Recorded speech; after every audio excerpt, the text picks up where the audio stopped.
The Straight Red Card is sponsored by Roughneck Scarves. Visit Roughneck Scarves for your supporters' gear from Seattle, Portland, New York, to the Philadelphia Union, and anything MLS to the English Premier League. Visit Roughneck Scarves at roughneckscarves.com. MLS refereeing. Last night, DC United got I think a pretty generous call when Chris Pointius charged into the box and shouldered a defensive player and then fell down and was given a call for a PK. And this sounded, or it looked, or it seemed like kind of a makeup call for Nguyen's earlier non-call in the box. So, here's the theme, Bruce. The theme is this. We have so many posters, so much commentary out there about how bad refereeing is in the MLS. But, okay, there are bad calls in the MLS. We saw it last night.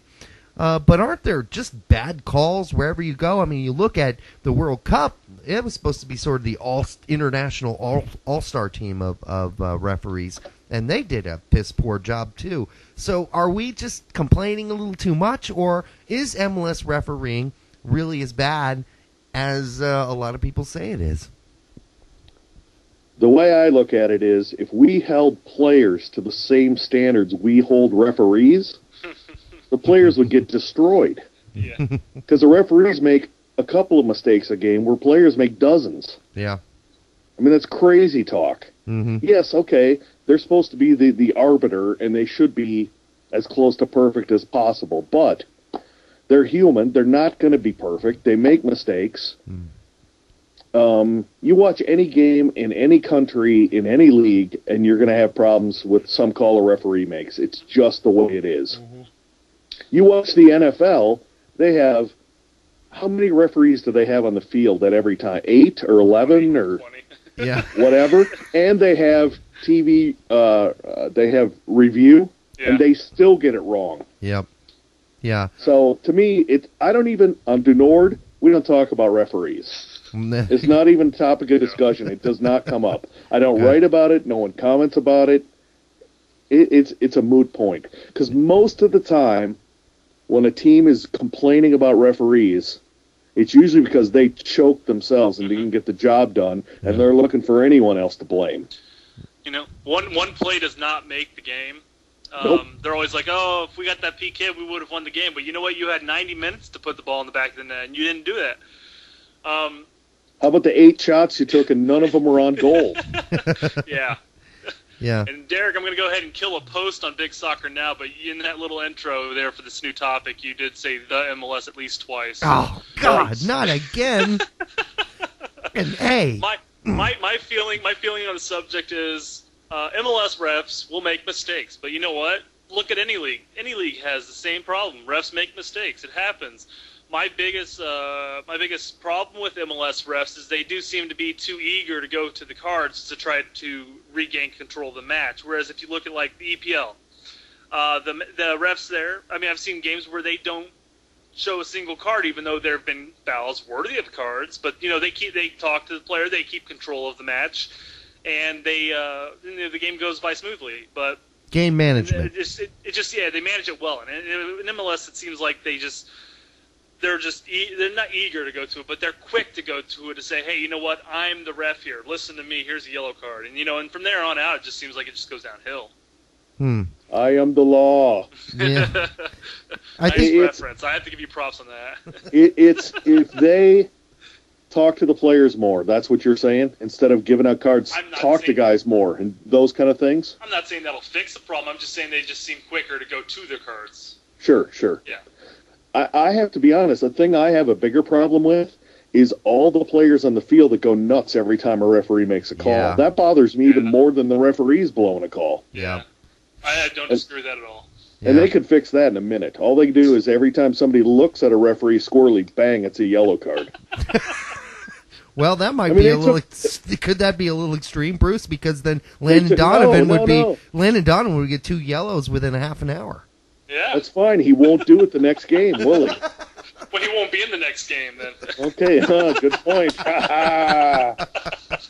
See, I knew you guys were geniuses. I knew this. Yeah.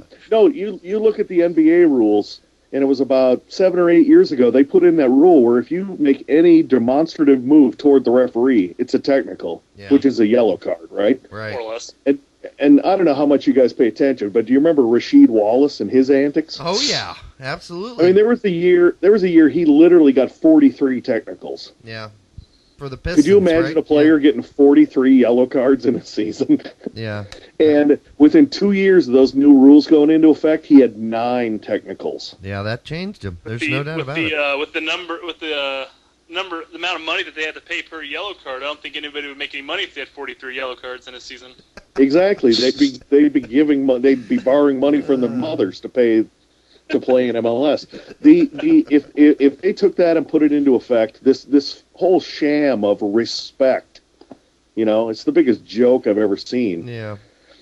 If they put that into effect, that if you're even squirrely at all towards the referee, you get a yellow card, it will end tomorrow. And that will cut down a lot on the complaining by the announcers. It'll cut down the complaining by the fans, because the first thing that happens is the players go nuts, then the announcers go nuts, then the fans go nuts. Yep.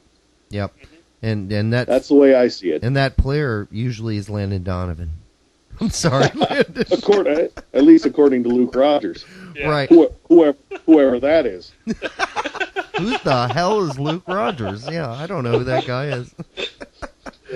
Well, all right. So I guess we've all kind of determined tonight, and let's agree on this since it's the last topic we can possibly cover in the amount of time we have left, is that MLS referees, they're not great, but they're no less great or no less imperfect or no more imperfect than referees across the world, and maybe we should just stop bitching and moaning, not we, but other people should stop bitching and moaning so much about MLS referees, because God knows everybody thinks we have the worst referees in the world.